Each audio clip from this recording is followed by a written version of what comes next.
Asal-usul pohon kokos mucifera. Pohon kokos mucifera merupakan jenis tanaman yang hampir semua bagiannya memiliki manfaat bagi manusia. Tanaman yang memiliki nama ilmiah kokos mucifera ini termasuk tumbuhan tropis dan bisa ditemukan pada hampir semua di Kepulauan Nusantara. Pohon kokos mucifera memiliki cerita tentang asal-usulnya yang merupakan cerita rekat dari suku Asmat, Provinsi Papua. Suku Asmat merupakan salah satu suku di Indonesia yang terkenal dengan keahliannya membuat berbagai jenis ukiran kayu. Pada suatu waktu yang lampau tersebutlah, seorang anak bernama Sipriu. Tidak seperti anak-anak Asmat lainnya, Sipriu sangat manja kepada ibunya. Anak-anak seusia Sipriu biasanya sudah mulai belajar berburu ke hutan dan mempelajari keahlian lainnya. Sedangkan ayah Sipriu adalah seorang pemburu handal. Setiap hari berburu selalu mendapatkan hasil. Malam itu, ketika ayah Sipriu membawa seekor kasuari hasil berburu, mereka duduk bersama menikmati makan malam. Sipriu, sudah saatnya kamu mulai belajar berburu dan belajar berbagai keahlian lainnya. Tapi belum saatnya Sipriu. Ketika seumurannya, aku bukan hanya belajar berburu, tetapi juga mahir buat panah dan tidur di jiu. Jiu adalah rumah khusus yang ditempati oleh kaum laki-laki suku Asmat yang belum menikah. Rumah Jiu ini tidak boleh dimasuki oleh kaum perempuan, sedangkan anak laki-laki yang usianya belum mencapai 10 tahun juga tidak diperbolehkan masuk ke rumah Jiu.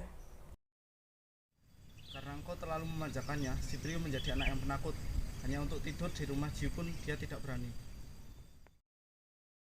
Ayah Sipriu pun pergi ke rumah Jiu untuk berkumpul dengan para lelaki dewasa lainnya. Sedangkan Sipriu yang ketakutan tinggal di rumah bersama ibunya. Ketakutan Sipriu bukan hanya karena rumah Jiu yang jauh, tetapi juga karena sebuah pohon ucu yang terletak antara rumahnya dengan rumah Jiu. Konon katanya, yang sering ia dengar, pohon ucu ditinggali oleh roh. Pohon ucu adalah sebutan untuk pohon beringin bagi suku Asmat. Di pohon ucu tersebut memang merupakan tempat tinggal roh, tetapi orang-orang menganggapnya sebagai roh baik karena suka menolong dan tidak pernah mengganggu. Meskipun demikian, Sipriu yang penakut tetap tidak berani berada di dekat pohon ucu itu, bahkan siang hari sekalipun. Dan pada hari itu, Nanti malam, Sipriu harus tidur di rumah jiu. Sebagai ibunya, kamu jangan melarang, karena hal itu melanggar adat. Tentunya kamu tahu akibatnya. Jika melanggar adat kita, aku dan Sipriu bisa dihukum oleh tetua adat.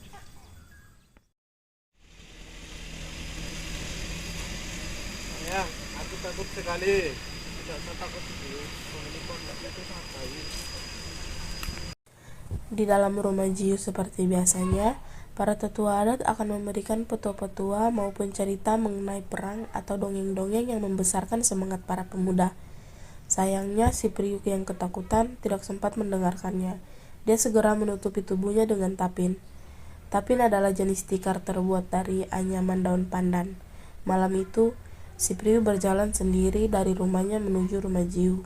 Ayah si Priu sepertinya keberanian anaknya sehingga memaksa pergi sendiri ke rumah Jiu. Ketika sampai di pohon ucu, si Priu yang ketakutan pun berlari sekencang-kencangnya. Begitu sampai di rumah Jiu, si Priu segera menutupi tubuhnya dengan tapin. Teman-teman si Priu melihatnya dengan heran. Begitulah yang terjadi setiap malam. Si Priu yang ketakutan selalu berlari ketika melewati pohon ucu. Di dalam rumah Jiu, si Priu tidur lebih dahulu dan tidak sempat mendengarkan para petua-tetua adat. Setelah malam semakin larut, maka semua penghuni rumah Jiu itu pun tertidur pulas. Tidak lama kemudian, roh ucu mendatangi rumah Jiu tersebut. Aku roh pohon ucu. Anak penakut itu sungguh tidak berguna bagi sukunya. Akan kuambil rohnya dan anak itu akan kujadikan suatu yang berguna, tidak hanya bagi sukunya, tetapi juga manusia lainnya. Apakah kamu melihat Sipriu? Sejak tadi dia tidak terlihat. Si Priu masih tidur. Biasanya dia tidur cepat dan bangun awal. Tolong bangunkan dia ya. Sipriu, Sipriu bangun. Sipriu, hari sudah pagi. Sipriu. Meskipun sudah dibangunkan berkali-kali, Sipriu tidak juga bangun. Melihat keanehan tersebut, teman Sipriu segera memanggil para warga suku lainnya, termasuk ayah dan ibu Sipriu. Mereka pun akhirnya menyadari bahwa Sipriu telah meninggal dunia. Ayah dan ibu Sipriu pun dilanda kesedihan. Sipriu yang ternyata sudah meninggal itu pun segera dimakamkan. Seluruh warga sangat heran kenapa Sipriu tiba-tiba saja meninggal. Tidak ada satupun warga suku yang mengetahui penyebab sebenarnya yang membuat Sipriu meninggal. Malam harinya, tanpa sepengetahuan siapapun, di atas makam Sipriu tiba-tiba muncullah sebuah pohon yang bentuknya aneh. Semakin lama, pohon tersebut semakin besar dan berbuah lebat. Keesokan paginya, seluruh warga suku terkejut melihat pohon aneh yang tumbuh di makam Sipriu. Sebuah pohon yang belum pernah mereka lihat sebelumnya. Pohon yang tumbuh di makam Sipriu itu kemudian disebut dengan istilah jisin atau pohon kelapa dalam bahasa suku Asmat. Sedangkan buahnya disebut dengan istilah agiamamat, artinya buah yang berasal dari orang mati. Pohon kelapa menjadi pohon yang menjadi manfaat dari akar, batang, dan buahnya. Pohon kelapa merupakan salah satu tanaman yang memiliki manfaat sangat besar bagi manusia.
Ayah, aku takut sekali. Tidak usah takut si Priu, penghuni pohon uju itu sangat baik. Udah direkam kan, Kak? Sudah, itu sudah rekam.